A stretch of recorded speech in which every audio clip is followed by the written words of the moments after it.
Welcome to நம்ம இ சேவை channel. நம்ம இ சேவை சேனல்ல இன்னைக்கு என்ன டாபிக் பத்தி பேச போறோம் அப்படின்னு பார்த்தீங்கன்னா, நெறைய பேர் வந்து பார்த்தீங்கன்னா, ஓட்டுநர் கண்டக்டருக்கு அந்த வேலை வந்து அப்ளை பண்ணீங்க. அதில வந்து சில பேர் நெறைய டவுட்டுகள் கேட்டீங்க. அத பத்தி பேச போலாம். நம்ம இ சேவை சேனல் வந்து ஃபர்ஸ்ட் டைம் பார்க்கணும்னா மறக்காம வந்து சப்ஸ்கிரைப் பண்ணிடுங்க. வீடியோ வந்து ஸ்கிப் பண்ணாம பாருங்க. அப்பதான் சொல்லக்கூடிய தகவல் மூலியமா வந்து சேரும். நெறைய பேருக்கு வந்து அப்ளை பண்றதுக்கு முன்னாடி நெறைய சேனல்ல, நெறைய மீடியால வந்து பார்த்துட்டு அப்ளை பண்றீங்க. அப்ளை பண்ணும்போது எனக்கு இந்த டாக்குமெண்ட் இருக்கு, இந்த டாக்குமெண்ட் இல்ல அப்படின்ற மாரி நெறைய விஷயங்கள் சொல்லியிருக்கீங்க. அது வந்து என்னன்னா, நம்மளுக்கு இதுக்கு முன்னாடி சொல்லியிருந்தாங்கன்னா, நம்ம அத ரெடி பண்ணி வச்சிருக்கலாம்.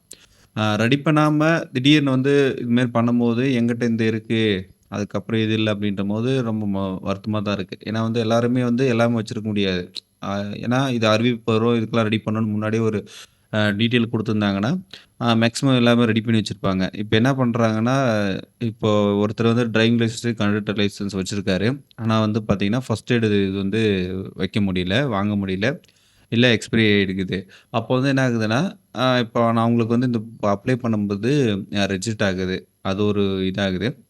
அதே மாரி இப்ப அப்ளிகேஷன் வந்து சப்மிட் பண்ணும்போது ஓடிபி வந்து ஒரு சில பேருக்கு வந்து வரலன்னு சொல்லி நெறைய கம்ப்ளைண்ட் பண்ணியிருக்கீங்க.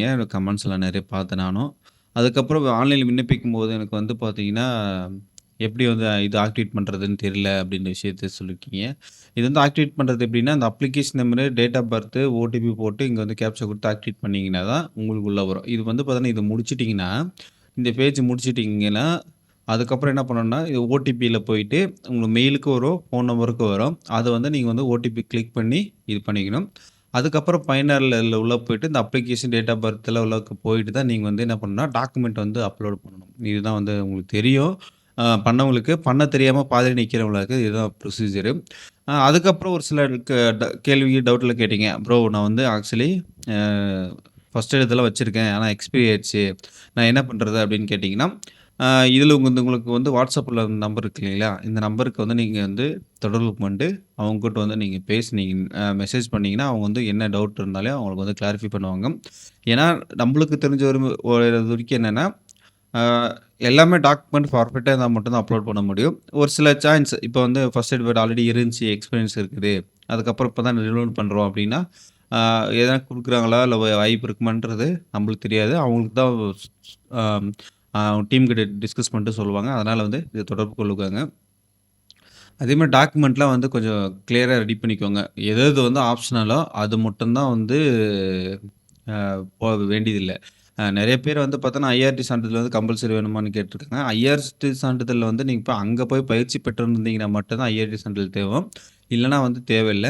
அதே மாரி வேலைவாய்ப்பு வந்து பார்த்தோன்னா, எம்ப்ளாய்மென்ட்ல வந்து பார்த்தோன்னா, பொருந்தும் அ அ அந்த சான்றிதழ் வந்து நீங்க வந்து எஸ் குடுத்து, நீங்க அந்த டாக்குமெண்ட்லாம் அப்லோட் பண்ணீங்கன்னா மட்டும் தான் பொருந்தும் தவிர, அ எது எது வேணும் அப்டின்னா, கம்பல்சரி புகைப்படம், கையெழுத்து, ஓட்டுநர் உரிம படிவம், நடத்துனர் உரிமை படிவம், மதிப்பீட்டு மார்க் ஷீட்டு, அதுக்கப்புறம் கம்யூனிட்டி சர்டிஃபிகேட்டு, முகவரி அட்ரஸு, முதலுதவி சான்றிதழ் படிவம்.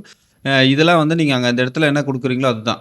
கிரிமினல் வழக்கு, முன்னாள் ராணுவத்தில் உள்ளது, முன்னுரிமை சான்றிதழ். இதெல்லாம் வந்து நீங்க ஆப்ஷனலா நீங்க அந்த டிக் பாக்ஸ்ல குடுக்குறீங்களோ, அதுக்கு மட்டும் தான் வந்து தேவைப்படுமே தவிர, மத்த எல்லா டாக்குமெண்ட்டும் நீங்க வந்து ரெடி பண்ணணும் அவசியம் கிடையாது. நீங்க அங்க குடுத்துருந்தீங்கன்னா மட்டும் தான் தேவை. விண்ணப்ப கட்டணம் அச்சிடுதல் இதெல்லாம் வந்து பார்த்தீங்கன்னா, பின்னாடி விஷயம். அதனால நீங்க வந்து எல்லா டாக்குமெண்ட்டும் ரெடி பண்ணணுமான்னு கேட்டீங்கன்னா, இது மட்டும் தான் ரெடி பண்ணணும். இத தவிர நீங்க வந்து அதில வந்து பொருந்தும் எண்ணில் தான் போட்டிருக்கணுமே தவிர, இது வந்து கம்பல்சரி குடுக்கணும் அப்படின்ற இது கிடையாது. அ கண்டிப்பா வந்து நெறைய விஷயங்கள் வந்து டவுட்டா இருக்கும். அப்படின்னா, பொதுவான ஐயப்பாடுகள் இருந்தா இத பத்தி கிளிக் பண்ணீங்கன்னா, உங்களுக்கு எல்லா டீட்டெயிலையும் இதிலேயே வந்துரும். அது என்ன சொல்றாங்கன்னா, ஓடிபி எதனா காலாவதி இருக்கான்னு கேட்டீங்கன்னா, அதெல்லாம் இல்ல அப்படின்னு சொல்ட்டாங்க. புகைப்படத்த வந்து நான் பெருசா இருக்குன்னு ரீசைஸ் பண்ணேன்னா, அவங்களே ஒரு வெப்சைட் குடுத்துட்டாங்க. இந்த வெப்சைட்ல நீங்க போட்டீங்கன்னா, உங்களுக்கு அது ரீசைஸ் பண்ணிக்கலாம். அதுக்கப்புறம் புகைப்படம் வந்து மாத்த முடியுமான்னு கேட்டிருக்கு.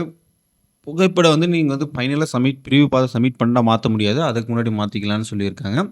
அதுக்கப்புறம் வந்து பதிவு செய்யப்பட்டின்போது நான் அனைத்தும் தகவலும் திருத்தலாமா அப்படின்னு கேட்டிருக்காங்க. ஒவ்வொரு கட்டத்திலும் உங்களுக்கு முன்னோட்டம் உள்ளது. எனவே கட்ட முடிவடையும் பொழுது நீங்கள் முன்னோட்டத்தை பார்க்கலாம் மற்றும் தேவைப்பட்டால் மாற்றங்களை செய்யலாம். ஆனால் நீங்கள் கட்டத்தை முடித்து சமர்ப்பித்தவுடன் நீங்கள் எந்த மாற்றத்தையும் செய்ய முடியாது. அவங்க தான் ப்ரீவியூ குடுத்து சப்மிட் பண்ணிட்டீங்கன்னா எதுவும் மாத்த முடியாது. ஒரு ஒரு ஸ்டேஜா போம்போது வேணா மாத்திக்கலாம் அப்படின்ற விஷயத்த வந்து சொல்லிக்கிறாங்க. எனது கணக்குகள் பணம் செலுத்தப்பட்டது. ஆனால் வெற்றி பெறவில்லை. என்ன செய்ய வேண்டும் அப்படின்னு கேட்டீங்கன்னா, 24 மணி நேரத்துக்கு வந்து பார்த்தோன்னா, இது வந்து வெற்றி அடைஞ்சிரும். அதுக்கப்புறம் நீங்க வந்து செக் பண்ணி பாருங்க. அப்படி இல்லன்னா இல்ல ரிஜெக்ட் ஆயிட்டு இருந்துச்சுன்னா, அதுக்கு வந்து மறுபடியும் நீங்க வந்து பணத்த மட்டும் செலுத்தணும் அப்படின்ற விஷயத்த சொல்லியிருக்காங்க. அதுக்கப்புறம் சமர்ப்பித்த பிறகு எனது அடிப்படை தகவல் முதன்மை திருத்த முடியுமான்னு கேட்டிருக்காங்க. இல்ல ஒவ்வொரு கட்டத்திலும் சமர்ப்பிக்கும் முன்பே நீங்க வந்து அதில செக் பண்ணிக்கணும் அப்படிங்கிற விஷயத்த சொல்லியிருக்காங்க. என்னோட டேட் ஆஃப் பர்த் வந்து உள்ளிட்டது வந்து மாற்றலாமான்னு கேட்டிருக்காங்க. அதுவும் எதுவுமே மாத்த முடியாது. அவங்க என்ன சொல்றாங்கன்னா, எதுவுமே மாத்த முடியாதுங்க. முன்னாடியே வந்து செக் பண்ணிக்கோங்க அப்படின்ற விஷயத்த சொல்லியிருக்காங்க. பதிவின் கடைசி நாளில் நான் முன்பதிவு செய்யலாமா அப்படின்னு கேட்டிருக்குது. பதிவின் போது நீங்க லாஸ்ட் நாள் பண்ணீங்கன்னா பிஸி, சர்வர் பிஸி, பேமெண்ட் வந்து இதெல்லாம் இருக்குல்ல, அதெல்லாம் கரெக்ட்டா போய் சேரலன்னா ரிஜெக்ட் ஆகும் அப்படின்ற விஷயத்த வந்து சொன்னாங்க. முன்பே பண்ணிக்கோங்க அப்படின்றத சொல்லிட்டாங்க. நான் விண்ணப்பத்தில வந்து தவறா பண்ணிட்டேன். நான் மீண்டும் இன்னொரு புது அப்ளிகேஷன் போட்டுக்கலாமான்னு கேட்டீங்கன்னா, அதில வந்து உங்களோட டேட்டாஸ் வந்து எல்லாம் ஒரே மாரி தான் இருக்கும். நீங்க இன்னொரு டேட்டாக்கு போட்டீங்கன்னா, அது டூப்ளிகேட்டா வந்துரும். அத வந்து ரிமூவ் பண்ணி விட்டுருவாங்க அப்படின்ற விஷயத்த வந்து சொல்லியிருக்காங்க. அதனால வந்து கரெக்ட்டா வந்து ஒரே டைம் வந்து பண்றதுக்கு முயற்சி பண்ணுங்க அப்படின்னு விஷயத்த சொல்லிக்கலாம். அதுக்கப்புறம் இதுக்கு தவிர வேற ஏதாச்சும் உங்களுக்கு டவுட் இருக்கு அப்படின்னு பார்த்தீங்கன்னா, அறிவுரையில போனீங்கன்னா, அவங்களே ஒரு வீடியோ வந்து டெமோ வீடியோ ஒண்ணு போட்டிருக்காங்க. அந்த டெமோ வீடியோ பார்த்தீங்கன்னாவே உங்களுக்கு வந்து ஒரு கிளாரிஃபிகேஷன் ஆயிரும். நம்ம ஆல்ரெடி நம்ம சேனல் போட்டுருக்கிற வீடியோ தான். அதேமாரி அவங்க டெமோ போட்டிருக்காங்க. அது நீங்க வேணுனா பார்த்துக்கோங்க அப்படின்னு சொல்லிக்கலாம். கண்டிப்பா வந்து பார்த்தோன்னா, இதுக்கான கொஸ்டின்ஸ் எக்ஸாமுக்கு முன்னாடி வந்து ப்ரிப்பேர் பண்ணுறதுக்கு வந்து நம்ம ஆல்ரெடி எப்படி பண்ணணும் அப்படின்ற நம்ம வீடியோ போட்டிருக்கோம். கொஸ்டின்ஸ் வந்து பார்த்தீங்கன்னா, விரைவில் வந்து அதுக்கான நம்ம சேனல்ல வந்து அப்டேட் பண்ணப்படும்னு கேட்டுட்டு, யாருக்கெல்லாம் கொஸ்டின்ஸ் வந்து நம்ம அந்த பத்தி பேசலாம் அப்படின்றது உங்க கருத்துல வந்து கமெண்ட் பாக்ஸ்ல கமெண்ட் பண்ணுங்க. இந்த வீடியோ ஃப்ரெண்ட்ஸ்க்கு வந்து ஷேர் பண்ணுங்க. கண்டிப்பா வந்து டவுட்டுன்னா த தொழில்நுட்ப மைய எண்ணுக்கு வந்து கால் பண்ணி கால் பண்ணக்கூடாது. மெசேஜ் பண்ணி நீங்க வந்து பெற்றுக்கொள்ளுங்க அப்படின்னு சொல்லிட்டு இந்த வீடியோ இதோட முடிச்சுக்கலாம். நெக்ஸ்ட் வந்து சந்திக்கலாம். பாய்.